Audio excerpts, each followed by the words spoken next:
कहा, बोले माँ वो दूल्हा नहीं है, जमकर धार किधों बरियाता। और इतना ही नहीं, दूसरे बच्चे ने अपनी माँ से क्या कहा, अलग अलग बातें बच्चों ने कहा ना। एक बच्चा कहता है, उसकी माँ ने भी पूछा कि दूल्हा कैसा है, तो वो बच्चा कहता है, माँ बर बौराह प्रसवो असवारा।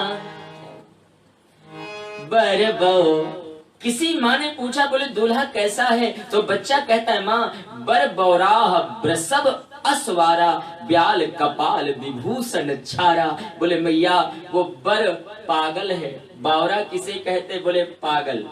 हाँ, एक बच्चे ने कहा, बोले मैया दूल्हा नहीं है, ऐसा दूल्हा हमने देखा नहीं, बर बौराह। बोले वो तो बैल में, बूढ़े बैल में बैठा, सांप बिच्छू लपेटे पूरे शरीर में, दिगंबर है, वस्त्र भी नहीं पहने हैं, बर बौराह वृषभ असवारा। और इतना ही नहीं, वो बच्चा कहने लगा, बोले मैया तन खीन छार, तन छार, ब्याल कपाल भूषण, नगन जटिल भयंकरा।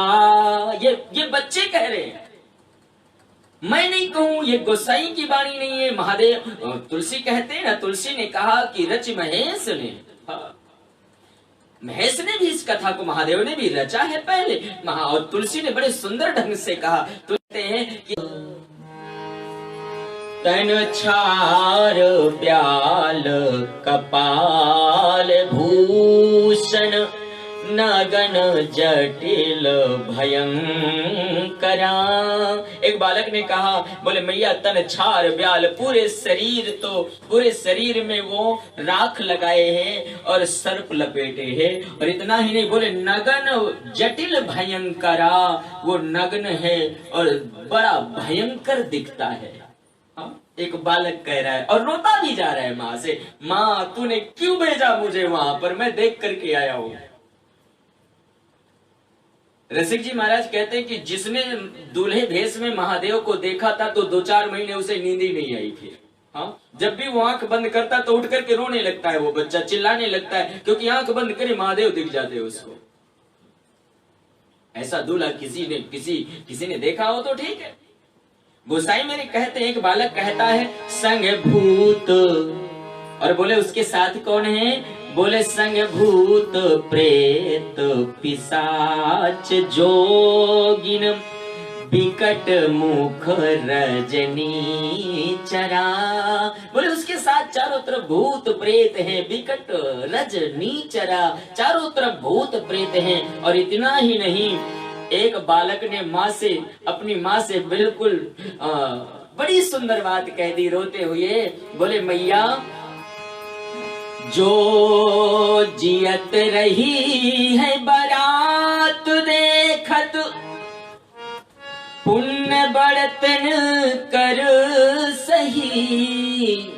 एक बालक कहता है, बोले मैया जो जियत रहाई बरात देखत, पुण्य बड़तिन कर सही।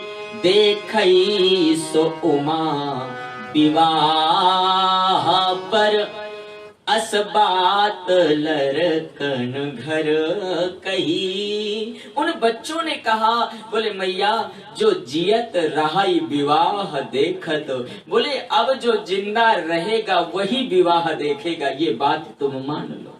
वो कहता है, हाँ, जो जिएगा, जो बचेगा वही तो महादेव को, वही तो पार्वती के उमा के विवाह को देखेगा। और बच्चे दरवाजा बंद करके अंदर बैठ जाते हैं। हाँ, अरे भैया निवेदन करूं, किसी व्यक्ति ने ये भी नहीं कहा बारात को, देवता तो अलग अलग हो गए, सारे देवताओं का सत्कार चालू हो गया। हाँ, क्योंकि देवता वहीं से अलग होकर के आए थे। देवता कह रहे थे, एक ने जाकर के इंद्र से कहा, बोले देवराज हम जानते थे कि खतरा हो जाएगा बारात में, और इसलिए देखो हम अकेले सबसे अलग होकर के आए। हाँ, अलग होकर के आए, अपने वाहन में भी आए। कुछ लोग बारात में जाते ना, आज भी परंपरा है, तो अपने वाहन में जाते हैं, बोले कोई बात होगी अपना वाहन उठाएंगे भाग आएंगे। हाँ। ये आज की परंपरा नहीं, ये पहले से सदियों से चली आ रही है। ये देवता सब अपने अपने वाहन में थे, और जैसे ही देवराज इंद्र से कहते हैं, देवता महाराज हम कह रहे थे ना कि बड़ा खतरा होगा वहां पर, देखो महादेव को देखकर सब भाग रहे हैं। हाँ। सारे देवता अलग अलग रुके हैं, उनका सत्कार चालू हो गया। लेकिन मेरे भाई बहन, कोई भी व्यक्ति शिव जी से या भगवान शंकर की समाज से पूछने नहीं आया कि भैया पानी पियोगे कि नहीं। हाँ, बोलो जय सिया राम। सभी लोग अपने अपने घरों से बोले ना, टीवी में जो देख रहे जो भी सब लोग बोलो जय सिया राम। मेरे भाई बहन, किसी ने आकर के पूछा नहीं कि पानी पियोगे। सत्कार तो होना चाहिए। और जितने रुद्रगण थे ना, वो बेचारे सब भूखे बैठे, वहां पर जल भी नहीं मिल रहा है। भूत प्रेत और महादेव से कह रहे बाबा लगता नहीं है कि तेरा विवाह होगा। रुद्रगणों ने कहा लगता नहीं हमें, कोई पानी के लिए नहीं पूछ रहा है यहाँ पर। और एक निवेदन करूं, बारातियों को मात्र एक ही चीज से मतलब होता है। बाराती को मात्र सत्कार और भोजन से मतलब होता है। भोजन सत्कार बढ़िया हो जाए तो कहेंगे अच्छी बारात थी, और वो गड़बड़ हो गया तो बोले सब बेकार है, कुछ ठीक नहीं था वहां। महापुरुष कहते हैं ऐसा। देवता अपना अलग अलग सब आनंद कर रहे हैं, महादेव बिल्कुल अलग बैठे हैं। महादेव को और एक बात कहूं मैं, महादेव को कोई फर्क नहीं पड़ रहा। महादेव आनंद में बैठे हैं, मुस्कुरा रहे हैं, हंस रहे, वो शिव है। इसलिए तो साधु कहते हैं ना, बैठे सोह काम रिपु कैसे, शांत रस है वो महादेव। मेरे भाई बहन, महादेव को, महादेव में एक सबसे अद्वितीय बात है कि महादेव के पास अपने लिए कुछ ना होते हुए भी वो दुनिया को सब कुछ देने में सामर्थ्य है। वो अपने लिए कुछ नहीं रखता। हाँ? दुनिया को सब कुछ देने में सामर्थ्य है। महादेव के पास अपने लिए कुछ नहीं है, लेकिन वो संसार को सब कुछ दे सकता है। ये शिव का ऐसा लेख है। और शिव, एक और निवेदन करो, महादेव अति शीघ्र प्रसन्न होने वाले देवता है। अति शीघ्र शिव की शरणागति में जाओ ना, अति शीघ्र प्रसन्न होते हैं वो। लेकिन शिव को समझना पहचानना बड़ा कठिन है। एक व्यक्ति बड़ा दुखी था, उसने अपने गुरुजी से पूछा कि मैं क्या करूं, बड़ा दुखी हूँ। गुरुजी ने कहा, बोले तू महादेव की शरणागति में जा, शिव जी की उपासना कर, शिव जी कृपा करेंगे, वो सब कुछ दे देंगे। और साधु कहते हैं वो व्यक्ति महादेव की उपासना करने लगा, बहुत दिनों तक भजन पूजन तपस्या शिव का करता है। और जैसे ही एक दिन महादेव प्रसन्न हुए और भगवान शंकर आकर के प्रकट होकर सामने खड़े हो गए, और जैसे ही खड़े हो गए तो मांगने वाले ने, जैसे ही वो व्यक्ति जो तपस्या किया था ना, पहले सोचा था महादेव आएंगे मैं बहुत चीजें मांगूंगा, और जैसे ही महादेव सामने खड़े हुए, मांगने वाले की सारी इच्छाएं ही मिट गई, सारी इच्छा मिट गई। महादेव ने कहा बोल क्या चाहिए तुझे। वो व्यक्ति महादेव के शरीर को, महादेव के स्वरूप को पैर से ऊपर तक देखता है, बोले आप क्या दोगे।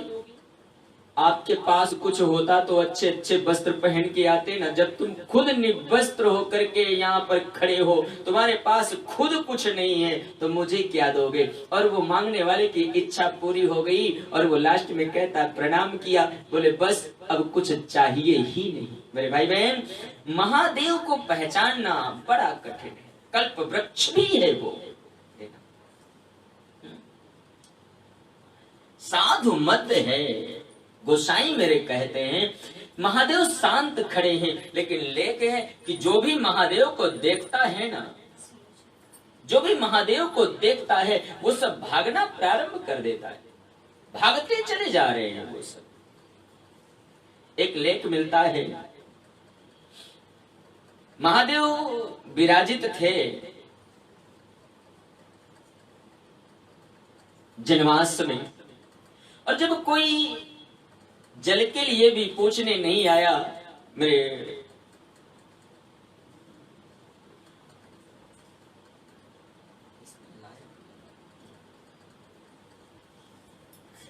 कोई जल के लिए भी पूछने नहीं आए। मेरे साधु कहते थोड़ी देर के बाद में पार्वती माता की माँ देवी मैना ने सुना कि बारात आ चुकी है। किसी ने जाकर के कहा, बोले देवी जी बारात आ चुकी है। और जैसे ही कहा बारात आ चुकी है तो बोले बारात आ चुकी है, चलो सत्कार के लिए हम जमाई का, क्योंकि नियम है ना जनवासे में मां भी जाती। मेरे गोसाई जी कहते हैं, मैना शुभ आरती संवारी, गाँव गीत मनोहर नारी। देवी मैना ने आरती पूजा की थाली सजाया है और आरती पूजा की थाली लेकर के देवी मैना तमाम अपनी सखियों को कहती है, सारी सखियों को इकट्ठा किया और सारी सखियों को इकट्ठा करके कहती है चलो हम जमाई का अपने स्वागत करने के लिए चलते हैं। और जैसे ही जनवास में आती है ना, जनवास में सखियों के साथ जैसे ही रानी मैना ने प्रवेश किया है और शिव जी विराजित थे, तो गोसाई मेरे कहते हैं, बिकट भेष जब रुद्र ही देखा, बिकट भेष जब रुद्र ही देखा, अबलन और भयउ बिसेखा, अबलन और भयउ बिसेखा। बिकट भेष जब रुद्र ही देखा, अबलन और भयउ बिसेखा। जैसे ही महादेव के विकट भेष को नारियों ने देखा, साधु कहते हैं देवी मैना ने आरती पूजा सजा रखी थी, थाली में दीपक था, जल का लोटा था, और जैसे महादेव को देखा है, पार्वती की माँ ने पूजा की थाली महादेव के ऊपर फेंक दिया और भाग गई, घर को चली गई, दौड़ती हुई घर को चली गई। कुछ नारियां जो बेचारी कमजोर हृदय की थी वहीं बेहोश हो गई, कुछ दौड़ती हुई घरों में गई, बीमार हो गई। हाँ। और इतना ही नहीं, पार्वती की मां मैना ने घर में जाकर के पार्वती को गोद में बिठाया और कहती है कि जीते जी मैं इस बावरे वर के साथ अपनी बेटी का विवाह नहीं करूंगी। हाँ। मैं इसके साथ विवाह नहीं कर सकती। पार्वती को गोद में लेकर के कहती है कि जिस विधाता ने इतनी सुंदर कन्या मुझे दिया है, उस विधाता ने कारण क्या है जो इसके भाग्य में ऐसा बर रच दिया। मानसकार कहते हैं, अति स्नेह गोद बैठारी, श्याम सरोज नयन भरबारी, जहि विध तुम्हि रूप अस दीन्हा, तही जड़ बर बाउर कस कीन्हा। माता मैना ने कहा कि जिस विधाता ने देवी, हे बेटा तुझे जिस भगवान ने इतना सुंदर रूप दिया है, तो तेरे भाग्य में ऐसा बर क्यों रच दिया। लेकिन जो ही ये शब्द कहा, पार्वती माता मैना को समझाने लगी, अपनी माँ को कहती है, माँ कसकीन, पहले मैना ने कहा कसकीन बर बौरा, विधो जही तुम ही सुंदरता दई। मैना ने कहा कि पता नहीं क्या अपराध हो गया, किसके कारण विधाता ने, किसके कारण विधाता ने तुम्हारे भाग्य में ऐसा बावला बर रच दिया है।